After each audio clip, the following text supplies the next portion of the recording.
Hyderabad Nampally station రోడ్డులో ఉన్న furniture మాల్లో శనివారం భారీ అగ్ని ప్రమాదం చోటు చేసుకున్న విషయం తెలిసిందే. ఈ సమయంలో తన ప్రాణాలను తెగించి మరీ సహాయక చర్యల్లో పాల్గొన్నారు దినేష్ అనే వ్యక్తి.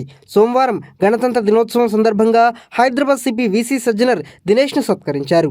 మనుషులున్నారు కానీ మానవత్వం ఏది అనే ప్రశ్నకు నిలువెత్తు నిదర్శనం దినేష్ అని సజ్జనర్ కొనియాడారు. అఫ్జల్ గంజ్కు చెందిన దినేష్ ఇటీవల నాంపల్లి ఫర్నిచర్ షాప్లో జరిగిన అగ్ని ప్రమాద సమయంలో చూపిన తెగువ చూస్తే మానవత్వం ఇంకా చనిపోలేదని అనిపిస్తుందన్నారు.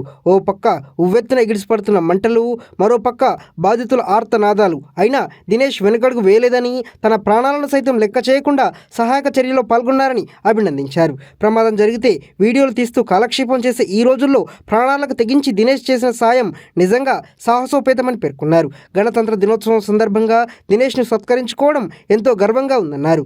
ఈ ప్రమాదంలో ప్రాణాలకు తెగించి సహాయక చర్యల్లో పాల్గొన్న మహమ్మద్ జకీర్, కలీం, రహీం, అమర్తో పాటు చొరవ చూపిన కార్పొరేటర్లు సురేఖ, ఓంప్రకాష్, జఫర్ ఖాన్కు అభినందనలు తెలియజేశారు. కేవలం దినేష్ మాత్రమే కాదు, ఆపద సమయంలో మత సామరస్యం వెళ్లి విరిసిందని తెలిపారు. అందరూ భుజం భుజం కలిపి సహాయక చర్యల్లో పాల్గొన్నారని, కష్టం వస్తే మేమంతా ఒక్కటే అని నిరూపించి హైదరాబాద్ గంగా జమున తహజీబ్ సంస్కృతిని మరోసారి చాటి చెప్పిందని సజ్జనర్ పేర్కొన్నారు.